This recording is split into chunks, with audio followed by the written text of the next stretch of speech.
ತಾಲೂಕು ಪಂಚಾಯಿತಿ ಮಾಲೀಕತ್ವದ 18 ವಾಣಿಜ್ಯ ಮಳಿಗೆಗಳ ಅವಧಿ ಮುಗಿದ ಹಿನ್ನೆಲೆಯಲ್ಲಿ ಕರವೇ ಪ್ರತಿಭಟನೆಗೆ ಸ್ಪಂದಿಸಿದ ಅಧಿಕಾರಿಗಳು 16 ಮಳಿಗೆಗಳನ್ನು ವಶಕ್ಕೆ ಪಡೆದು ಬೀಗ ಜಡಿದರು. ಉಳಿದ 2 ಮಳಿಗೆಗಳನ್ನು ಶೀಘ್ರ ವಶಕ್ಕೆ ಪಡೆಯಲಾಗುತ್ತದೆ. ಸುಮಾರು 38 ಲಕ್ಷ ರು ಬಾಕಿ ಬಾಡಿಗೆ ವಸೂಲಿಗೆ ಕಾನೂನು ಕ್ರಮ ಕೈಗೊಳ್ಳಲಾಗಿದ್ದು, ಈ ಟೆಂಡರ್ ಮೂಲಕ ಹರಾಜು ಪ್ರಕ್ರಿಯೆ ನಡೆಯಲಾಗುತ್ತಿದೆ ಎಂದು ಅಧಿಕಾರಿಗಳು ತಿಳಿಸಿದ್ದಾರೆ. ಕರವೇ ಮುಖಂಡರು ಕ್ರಮವನ್ನು ಸ್ವಾಗತಿಸಿದ್ದು, ಮುಂದಿನ ದಿನಗಳಲ್ಲಿ ಪಾರದರ್ಶಕವಾಗಿ ಹರಾಜು ಪ್ರಕ್ರಿಯೆ ನಡೆಯಬೇಕು ಎಂದು ಒತ್ತಾಯಿಸಿದ್ದಾರೆ.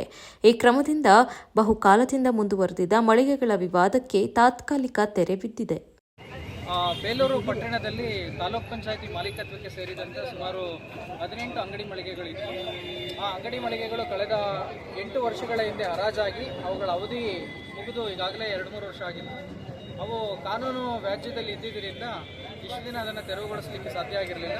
ಈಗ ಎಲ್ಲ ಕಾನೂನು ಹೋರಾಟಗಳು ಮುಕ್ತಾಯ ಆದ ನಂತರ ಅವರಿಗೆ ನೋಟಿಸ್ 45 ಡೇಸ್ ನೋಟಿಸ್ ಪೀರಿಯಡ್ ಇತ್ತು. ಆ ನೋಟಿಸ್ ಪೀರಿಯಡ್ ಮುಗಿದು ಪಬ್ಲಿಕ್ ಪ್ರಿಮೈಸಸ್ ಎವಿಕ್ಷನ್ ಆ್ಯಕ್ಟ್ ಅಡಿಯಲ್ಲಿ ನಾವು ಇವತ್ತು ಎಲ್ಲ ನಮ್ಮ ಅಂಗಡಿ ಮಳಿಗೆಗಳನ್ನು ತಾಲೂಕ್ ಪಂಚಾಯಿತಿ ವಶಕ್ಕೆ ಪಡಿತಾ ಇದ್ದೀವಿ. ಅದರಲ್ಲಿ 2 ಅಂಗಡಿ ಮಳಿಗೆಗಳಿಗೆ ಮಾತ್ರ ಕೋರ್ಟ್ ಸ್ಟೇ ಇದೆ. ಆ 2 ಅಂಗಡಿ ಮಳಿಗೆಗಳನ್ನ ಹೊರತುಪಡಿಸಿ ಉಳಿದ ಎಲ್ಲವುದನ್ನು ನಮ್ಮ ವಶಕ್ಕೆ ಸುಮಾರು 38 ಲಕ್ಷ ನಮಗೆ ವಾಪಸ್ ಬಾಕಿ ಬರೋದಿದೆ. ಅವ್ರಿಗೆ ಈಗಾಗಲೇ ನಾವು ಕೋರ್ಟ್ ಮೂಲಕ ಅವ್ರನ್ನ ಪ್ರಾಸಿಕ್ಯೂಟ್ ಮಾಡಿ ಅದರಿಂದ ವಸೂಲಿ ಮಾಡೋದಕ್ಕೂ ಕೂಡ ಕ್ರಮ ವಹಿಸ್ತಾರೆ. ಅದು ಒಂದೊಂದು ಅಂಗಡಿ ಮಳಿಗೆದು ಒಂದೊಂದು ಅವಧಿಯಲ್ಲಿ ಮುಗಿದಿತ್ತು. ಒಟ್ಟಾರೆ 3 ವರ್ಷ ಆಗಿದೆ ಅವ್ರದ್ದೆಲ್ಲರಿಗೂ ಮುಕ್ತಾಯ. ಆ 3 ವರ್ಷದಿಂದನೇ ಅವರು ಹೈಕೋರ್ಟ್ಗೆ ಅಪ್ರೋಚ್ ಮಾಡಿ ಅಲ್ಲಿ ಸ್ಟೇ ತಗೊಂಡಿದ್ದರಿಂದ ಮತ್ತು ಅದಾದ ನಂತರ ಪಬ್ಲಿಕ್ ಎವಿಕ್ಷನ್ ಆ್ಯಕ್ಟ್ ಅಡಿಯಲ್ಲಿ ಕ್ರಮ ತಗೊಳ್ಳಿ ಅಂತ ಕೋರ್ಟ್ ಡೈರೆಕ್ಷನ್ ಕೊಟ್ಟಿತ್ತು. ಆ ಪ್ರಕಾರ ಇಂದಿನ ಇಒ ಅವರು ಪಬ್ಲಿಕ್ ಎವಿಕ್ಷನ್ ಆ್ಯಕ್ಟ್ ಅಡಿಯಲ್ಲಿ ಇಒ ಕೋರ್ಟನ್ನು ನಡೆಸಿ ಪ್ರೊಸೀಡಿಂಗನ್ನು ಮಾಡಿದರು. ಆ ಪ್ರೊಸೀಡಿಂಗ್ ವಿರುದ್ಧವಾಗಿ ಡಿಸ್ಟಿಕ್ ಕೋರ್ಟಲ್ಲಿ ಮತ್ತೆ ಅವರು ಸ್ಟೇ ತೆಗೆದುಕೊಂಡಿದ್ದರಿಂದ ಅದು ತಡ ಆಯಿತು. ಡಿಸ್ಟಿಕ್ ಕೋರ್ಟಲ್ಲಿ ರೀಪ್ರೊಸೀಡಿಂಗ್ ಮಾಡಿ ಅಂತ ಆದೇಶ ಆಗಿತ್ತು. ಆ ಪ್ರಕಾರ ಇಒ ನ್ಯಾಯಾಲಯದಲ್ಲಿ ಅದನ್ನು ರೀಪ್ರೊಸೀಡಿಂಗ್ ಮಾಡಿ ಅವರಿಗೆ 45 ದಿನ ನೋಟಿಸನ್ನು ಕೊಟ್ಟು 45 ದಿನ ಮೊನ್ನೆ ಶನಿವಾರ ಮುಕ್ತಾಯ ಆಗಿತ್ತು ನೋಟಿಸ್ ಪೀರಿಯಡ್. ಮುಕ್ತಾಯ ಆದಮೇಲೆ ಇವತ್ತು ನಾವು ಕ್ರಮ ವಹಿಸಿ ಎಲ್ಲ ಮಳಿಗೆಗಳನ್ನು ತಾಲೂಕ್ ಪಂಚಾಯತ್ ಮಾಡಿದ್ದೀವಿ.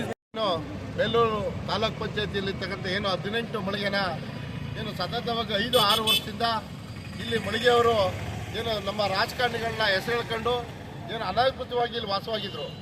ಸುಮಾರು 1-2 ಸಾವಿರ ಬಾಡಿಗೆ ಕಟ್ಟುವ ಯೋಗ್ಯತೆ ಸಹ ಇಲ್ದಲ್ಲ ಇವತ್ತು ಅಲ್ಲಿ ಅಂಗಡಿ ಮಳಿಗೆಗಳು ಸುಮಾರು 50-60 ಲಕ್ಷ ಮಳಿಗೆ ಬಾಡಿಗೆಯನ್ನು ಕಟ್ಟಬೇಕಾಗಿತ್ತು.